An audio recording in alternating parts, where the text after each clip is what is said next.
My name is Kelly Brown, and my extra credit segment is on fruits.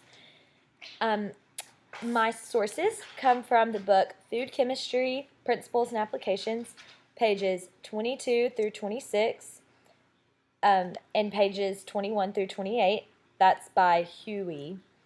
Also, Principles of Food Chemistry by DeMann, pages 34, 18, 219, 329, 300, and 303. Also from the book Food Chemistry by Belitz, page 806, and the book Introduction to Food Chemistry by Brady, pages 262 and 264. So we are all probably pretty familiar with fruits and eat them regularly, hopefully. And they're usually just classified as anything with a seed. So like what you normally think of: apples, oranges, lemons, etc. But also keep in mind that pumpkin, olive, peppers, squash are all also fruits, like anything with a pit or a seed. And sometimes things that aren't as sweet as some of the more traditional fruits.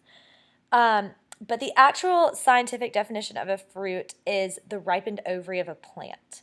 The pH of fruit is usually less than or equal to 4.5, so pretty acidic. They have a high water content ranging from about 70% with bananas to about 90% in strawberries. And the water activity is usually greater than 0.9. This high water activity is good because it means fruits are healthy, but bad because they are highly perishable. So they require a lot of maintenance and just a lot of work to make sure that they get to the consumer in a ripe and in a good state before they go bad. The biggest problem with fruits perishing is the moisture lost in the post-harvest product. So as soon as you pick the fruit from its source of a tree or a vine, it will immediately start to lose water. In plant cells, different to animal cells, they have this vacuole in the middle that takes up a huge component of the plant cell. And when that vacuole is filled with water, it makes the fruit crisp. So as soon as it's picked, water loss comes from the vacuole.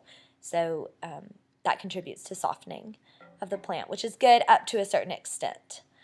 Also, all plant cells have cell walls, which makes them different from all animal cells. And these cell walls are high in dietary fiber. So for instance, the skin of an apple or the rind of an orange are all high in fiber. Is the volume on this? All right, let's see. The carbohydrates in fruit, the main ones are fructose, glucose, and sucrose. And there is a large range of sugar content in fruits. Lemons have about 1.6% sugar, and grapes about 16.2%, and dates are about 64% sugar, so the highest. Also, there are sugar alcohols in fruits that contribute to sweetness and may also be a laxative. Pectin is another component of fruits, and pectin is key to holding plant cells together. Pectin is they're large and branched molecules. And during the ripening of fruit, protopectin, which is insoluble, changes to water-soluble pectin, and that is what contributes to softening / ripening of fruit. Fruit is sensitive to high pH, as I mentioned earlier, most fruits are less than 4.5 pH. So, and a little fun fact, grapes have a high level of fructose, and fructose is the only sugar that is sweeter than sucrose. So grape juice is often used as a sweetener. And that is all I have about fruits. Thank you for listening. And now... Hello, my name's Kandace Wittler, and I'm going to talk to you today about the functional properties of carbohydrates for our food chemistry extra credit. The references I used were from the textbook Food Chemistry, the 3rd edition by Bellitz, and those were on pages 245 to 341, the chapter 4.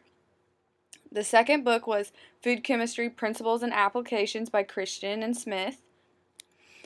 The third book was Food Chemistry Principles and Applications, 3rd edition by Hugh, and that was pages 4-1 through 4-22, as well as Principles of Food Chemistry, 3rd edition by Demon, and that's pages 164, as well as 163 through 208, and the Introduction to Food Chemistry by Fenema. Carbohydrates are broken down into two groups. The first group consists of monosaccharides and disaccharides.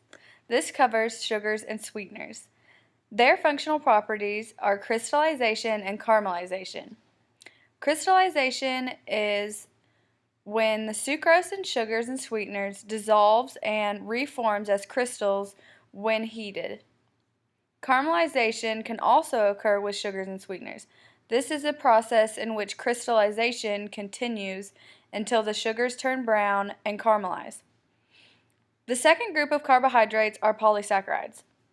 The functional properties, polysaccharides consist of starch, pectin, and dietary fibers. The functional properties of polysaccharides are solubility, hydration and dispersion, gel formation, and the ability to act as thickeners, stabilizers, emulsifiers, gelling agents, and fat replacers. Polysaccharides also have water, oil, and mineral binding ability, as well as the ability to form films.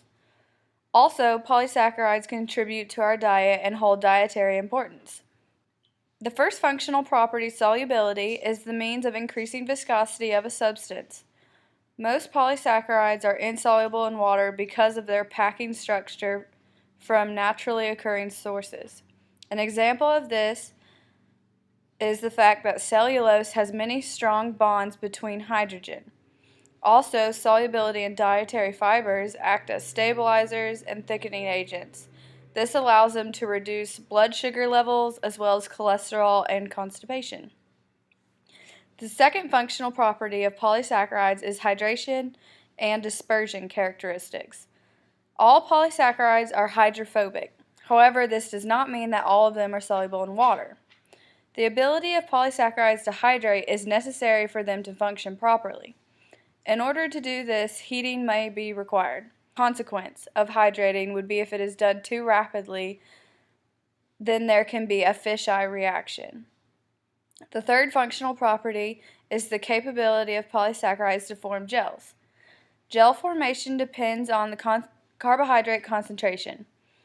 The polymers in carbohydrates gel through covalent bonds or through microcrystallites, which are more commonly known as junction zones found between the hydrogen bonds.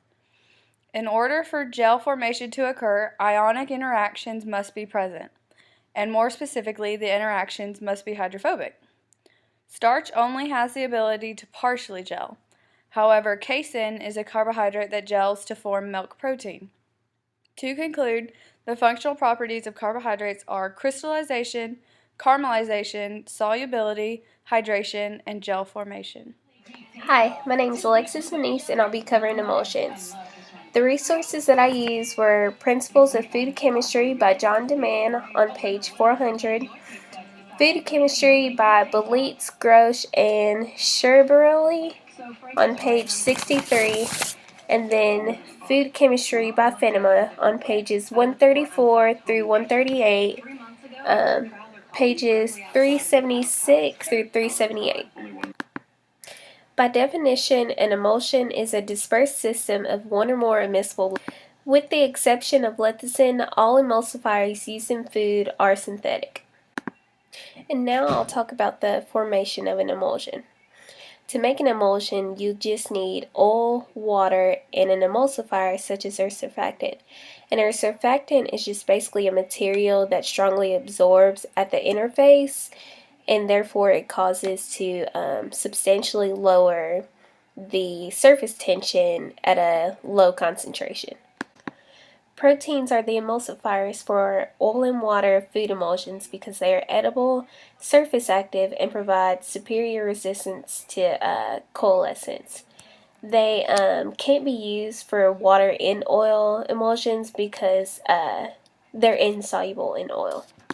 You use an emulsifier for not only the formation of an emulsion, but as soon as you've created it, it will keep it stable.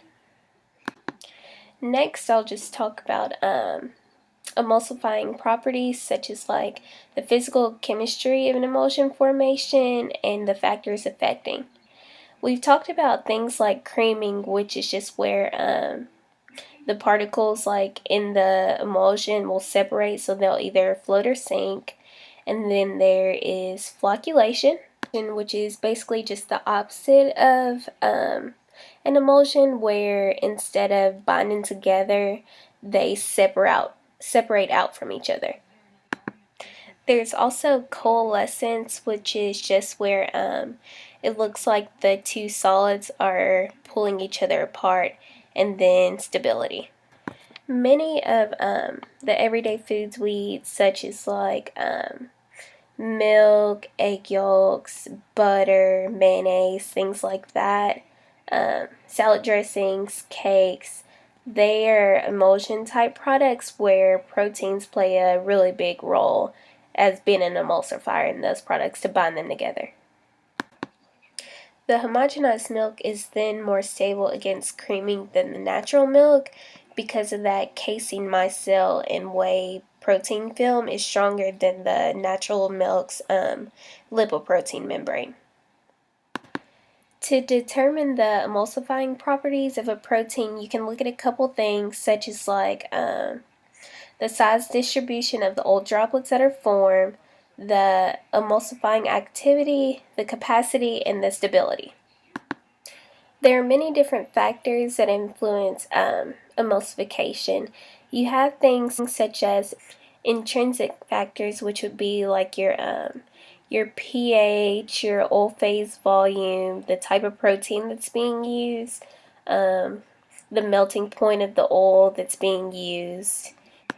And then you have extrinsic factors such as the type of machinery that's being used and then the rate of energy that's being input. Just to reiterate, an emulsion is just basically comprised of two or more liquids that are just being bound together by an emulsifier such as a surfactant. Different things can affect them, such as pH, the type of machinery that you're being used, the energy input, the type of protein that's being used, the melting point, things like that. And basically we see emulsions every day. And that's all I have. Thanks for watching.